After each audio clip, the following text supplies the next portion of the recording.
This is a beginner-friendly zombie AFK XP farm for Minecraft Bedrock 1.21. If you guys need a zombie spawner and a seed, I put it in the description. These are the materials you will need.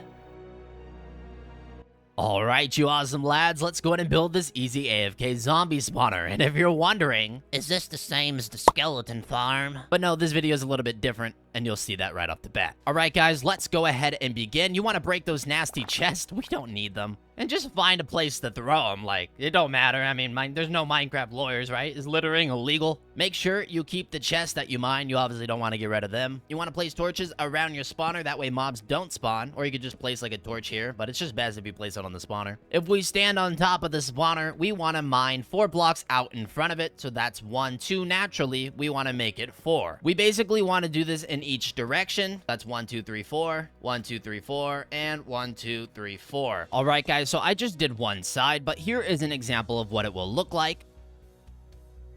And when you're done, it should look something like this. So 4 blocks in each direction. Now we can go ahead and break that top torch for now. Place a block above it, and you should see that it's 3 blocks high. You want to make sure that it stays 3 blocks high, no less, no more. We want to do the same thing below the spawner. So we want to go down by 3. So 1, 2, 3. And we basically want to mine this whole thing out. So mine this out by 3, mine this out by 3, the entire floor. All right, guys, once you mined out the entire floor, you should be able to place 3 blocks directly under the spawner, just like this. So it's the same thing on the top, and it's the same thing on the bottom. After you mine out the floor, you might need to fill this in because some holes might appear. But other than that, this is the entire container for the spawning area. It's very simple. Let's go ahead and break these blocks, and we could break those top blocks as well. We don't need them. If you have any mob spawning, just place that torch back on the top of the spawner. But go ahead and pick any corner. Ideally, you want to pick a corner that isn't next to, like over here. As you can see, my corner is like, there's just a bunch of open area. It would be better if I pick this corner because as you can see, there's like nothing in here. Just makes it easier for me to build. So this is the corner I'm gonna pick. You want to break the block on the corner you pick, and wherever you pick that corner, you want to just go to the right, so right here, and break these 2 blocks. And then mine in by 3, so 1, 2, and then in total this thing is 3, and then just mine that whole thing out like this. So you got the corner mined out, and then you got that mined out. On the opposite corner of where you picked your corner, so over here, just to show you, on the opposite corner, you're going to place 2 blocks right here, and then another block right here, and then 1 more there, and 1 more there. In total, that's 3 blocks, and then if you count this one as well, that's 3 blocks. Place 1 more right here, and then just place a water bucket on this block. This is how your water should look once you do that. Go ahead and place your door right here. We'll come back to this in a little bit, and then just place water along the edges right here. It really doesn't matter where you place them. You just want to place it all along over here like I'm doing. Don't place any water here. Obviously, don't place it here. Same thing, don't place it on this level. All right, if you did that correctly, your water is going to flow all the way down, but it's not going to go over that edge that we mined. All right, guys, our work up here is pretty much complete, but for now what we're gonna do is keep that door open, and we're gonna go to that 3rd block that we mined out, and we're gonna go down by 7. So including this one, that's 1,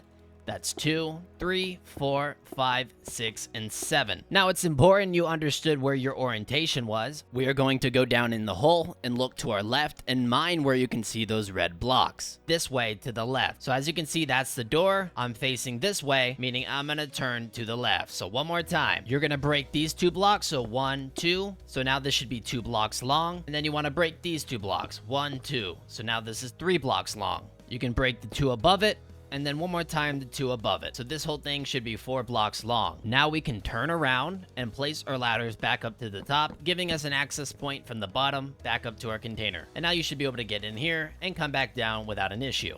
All right, guys, so make sure you're following carefully. It's pretty simple. But from here, this is where we're standing. We're going to break these blocks to our right. So there's the ladder. It might get in your way a little bit. Oh my gosh, it's annoying. You want to break these 3 blocks. So 1, 2, 3. And then the ones above it. And just match it at the same height level as we did over here. And now if we look at the ladder, we have 1 block to the left. We want to just make it so it's 2. Go ahead and bust this entire area down as well to the right of that ladder. And right as in if you're looking at it this way. Just bust that whole thing down and keep the height level the way it is. Go ahead and grab your chest and hoppers. Break these 2 blocks right here, and then we could place 2 chests right here. We could place it this way or this way. It doesn't matter. All right, this next part's really simple. Go ahead and break 3 blocks right here. So 1, 2, and 3. Right here, place a lever. And to the right, you're gonna break these 3. So 1, 2, and 3. To the right of that lever, place a piston. Flick the piston, which will push this, and then just break this block and leave this one where it is. In front of the lever, go ahead and place a slab. That's gonna tuck the lever away, but it's just within reach, so we can click it, retracting that piston. Let's keep it extended for now, though, up right here, we want to break another 3 blocks. So 1, 2, and 3. And we want to break some blocks behind the piston. It doesn't matter how many we break because we're going to just replace these anyway. Go ahead and grab your observers. And 1 observer needs to go into the piston and 1 needs to go away from the observer, which you're going to then see that creates an infinite tick. And then you will see that red pulse right here on the edge of the observer is rapidly ticking. If it is, then you did it right. When you right click that lever, you're going to notice that this is infinitely ticking. We're going to keep it extended for now. It'll be annoying if we're building. You can now fill all of this in. We don't need to see the observers. They're ugly anyway. And then I would recommend you place a glass block right here. It just looks cooler. Although you could place a normal block, but I'm gonna place glass, solid block above it. And then where the piston is extended, go ahead and keep that spot open. Right here, place another glass block and 1 more right here. Once again, these can be solid blocks, but you might as well be able to see your build. So do yourself a favor and place some glass. I would also recommend you place 1 more right here. Break this block to the left, break this one right here, and break these 2. And then we can walk in this area, place a hopper into the chest, place 1 more hopper into that one. Go ahead and fill this back up, and then you could go ahead and break this block and throw your trident into that piston. I would also recommend you throw a second trident if you have the tridents to do so. Flick this lever real quick. You should be able to hear that trident ding. You'll notice that your trident's sticking out of that block. It doesn't matter because you won't be able to pick it up, so you're all good to go. All you have to do is go back up to the top of your build. Then you want to break that block, that block. We can come down here a little bit, break some of these blocks. We just want to break all those blocks, and then you could just break the blocks above and build your way back up to the top. And it's really that simple, guys. That is your build. To turn your build on, all you have to do is break the torches. This hallway needs to be clear of torches, and so does this entire room. All right, guys, once you break the torches around the spawner, your mobs are going to spawn. I would recommend that you make a platform like this up here. It looks cool, and you're able to see into this room. However, if you want to turn this farm off and on manually, you're going to need to create a system like this. As you can see, I have a redstone lamp, and if I flick this lever, my redstone lamp goes off. You would ultimately want to put your lever somewhere down there, or you could even put it over here. You would then just trail some redstone torches up, and then you would put a redstone lamp around here or so. It doesn't matter where it really goes. You could do something like this just to show you. If I put the game in peaceful, and then I put the game in hard mode, no mobs are going to spawn because I had the lamps there. Go down into your farm, open the door, and then when you flick the lever, you're going to notice all those mobs get hit by the trident, and all of your loot's going to go into the chest. I have a bunch of bones in here because I was doing a skeleton farm before, but all my rotten flesh will be in here. You'll get carrots, you'll even get potatoes, and the way you get your XP, let me put myself in survival. Now I could just get all my XP like that, and you don't have to worry about picking up the trident. Like I said, you'll never pick it up. But yeah, guys, that's the farm. It's super simple. I hope you guys did enjoy. Please leave a like and subscribe. It helps out the channel. Join the Discord server to become a part of an everlasting meta community today. But as always, bye-bye.